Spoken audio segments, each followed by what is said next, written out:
The GTX 950 was released back in August of 2015 for around £130 or $150.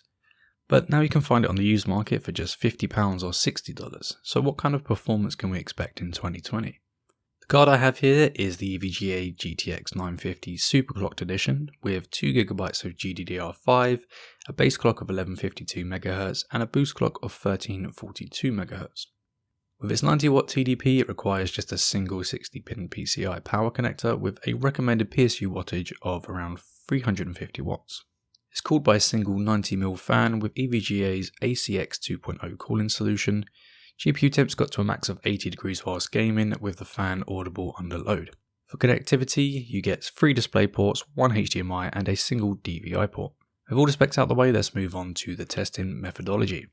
So benchmarks are split into 3 categories with 4 games in each. The categories are games released around the same time as the GTX 950, more modern/demanding titles, and finally esports titles. We'll be aiming for 1080p 60fps where possible, and motion blur is disabled in all games that allow it due to personal preference. VSync is also disabled and default field of view settings were used. Right, onto the benchmarks. First up for the games released in 2015 we have Mad Max. An often overlooked title due to the fierce competition it had from the likes of The Witcher 3 and Fallout 4. Running at the high preset at 1080p we got an average of 69fps and a 1% low of 57.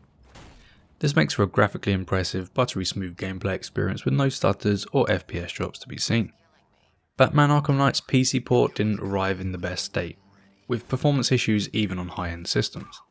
After years of patches and updates, things appear to be a lot more stable, even on low-end hardware. Using the low preset with NVIDIA GameWorks settings disabled, we achieve 56 FPS on average at 1080p with a 1% low of 34 frames per second. There were still a few noticeable FPS dips in high action sequences, but for the most part Batman Arkham Knight finally runs decently on PC. The second in the series of the reimagined Tomb Raider games, Rise of the Tomb Raider is one of my favourites. With a well-rounded story and stunning graphics even at lower settings. Running at the low preset at 1080p we achieve 50 FPS on average. FXAA was enabled to smooth out some of those jaggies with a slight improvement to frame rate if anti-aliasing is disabled entirely. The 1% low of 35 FPS isn't too bad either, given a mostly smooth experience throughout. I did notice some occasional stutters, but nothing major. Moving on to the greatest game of all time, The Witcher 3. I was happy to see that the GTX 950 performed well here. Running at the low preset for both graphics and post-processing at 1080p, you can expect dips into the 40s whilst exploring Novigrad, but for 99% of the game, you'll get a solid 60 FPS on average, with 1% low of 48. So whether you decide to romance Triss or Yennefer, or both, it'll be a much smoother experience than my last relationship, that's for sure. Now moving on to the more demanding titles. Running Red Dead Redemption 2 was asking way too much of the poor little 950, and to keep within the 2GB VRAM limit we had to use low textures at a resolution of 900p. We were able to claw back a bit of graphical fidelity by using a mix of medium and high for the other graphical settings. However, Red Dead 2 looks awful at these settings. It looked like someone had rubbed Vaseline all over my monitor. It's not a great look. Performance isn't great either, with a measly 33 FPS on average and a 1% low of 27 frames per second. If you're looking for a GPU that can play Red Dead, this isn't the card for you. In this rare case, I would recommend playing Red Dead on consoles for a much better experience. Assassin's Creed Odyssey fared quite a bit better than Red Dead Redemption 2. We were able to run the game at the low preset at 1080p at least. Performance still isn't ideal with an average frame rate of 42 FPS and a 1% low of 32. However, Assassin's Creed Odyssey feels really smooth at this frame rate and looks pretty good too. Overall I could happily play at these settings for a few hours at least. Although the full game of Resident Evil 3 has now been released, there isn't much if any noticeable performance difference between the demo. Running RE3 at its recommended settings for our system at 1080p, which was mostly low, we achieved a respectable 68 FPS on average. 1% lows were good too, with 48 FPS, making for a smooth gaming experience. And graphics still look beautiful even at the lowest settings thanks to the amazing RE engine. Ori and the Will of the Wisps is the hotly anticipated sequel to 2015's Ori and the Blind Forest. A beautifully crafted side-scroller made in the Unity game engine with tight controls and a masterfully crafted story. Graphics settings are limited with basic resolution and motion blur changes, however the game looks and plays wonderfully. Running at 1080p, on average we got 80 frames per second, with 1% low of 58 FPS. Gameplay felt smooth throughout, apart from a few occasional stutters when respawning.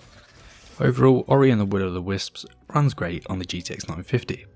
Next up we have the esports category, where for the most part the GTX 950 shines. Modern Warfare's new Battle Royale mode seemingly took weeks to download on my so-called super fast internet connection, but it was worth the wait. It's definitely one of my favourites in the Battle Royale genre despite my terrible performance. Running at the lowest settings possible with anti-aliasing disabled at 1080p, we got an average of 46 frames per second and a 1% low of 32. This isn't ideal for a competitive shooter, but for more casual players, frame rates will likely suffice. Despite the subpar FPS, the game still felt relatively smooth, with only some occasional dips in performance. Overall, Modern Warfare Warzone is definitely playable on the GTX 950. Apex Legends fared much better than the previous Modern Warfare Warzone, running at a mix of low and very low at 1080p.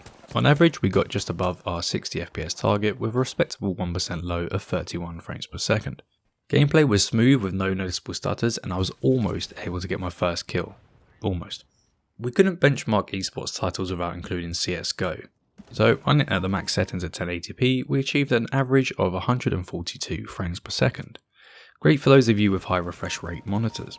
The 1% low value was good too with 84 FPS, but bear in mind performance will differ depending on the CPU you pair with the GTX 950. And finally we have Fortnite. Running at the medium preset at 1080p, we got an impressive 84 FPS on average with a 1% low of 58. Occasional stutters were present as evident from the 0.1% low of just 2 frames per second, but this hiccup was a one-off as far as I could tell.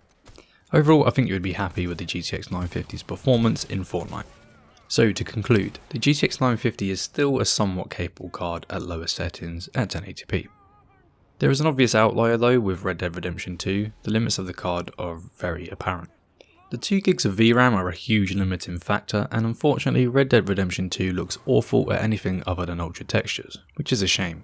But for just £50 or $60 on the used market, you can't really complain. It would be perfect for those of you building your first system on a tight budget, however there are a few other options you should consider. For around the same price you can pick up a used AMD R9 290, which performs better than the more expensive GTX 960, and would allow for a bit more breathing room in those more VRAM intensive titles. Let me know in the comments if you'd like to see how the R9 290 performs in 2020 and I'll see what I can do. Anyway, thank you for watching this video, leave a like if you enjoyed, and consider subscribing and turning on the notifications for future videos like this. Thanks again, and hopefully I will see you all in the next video.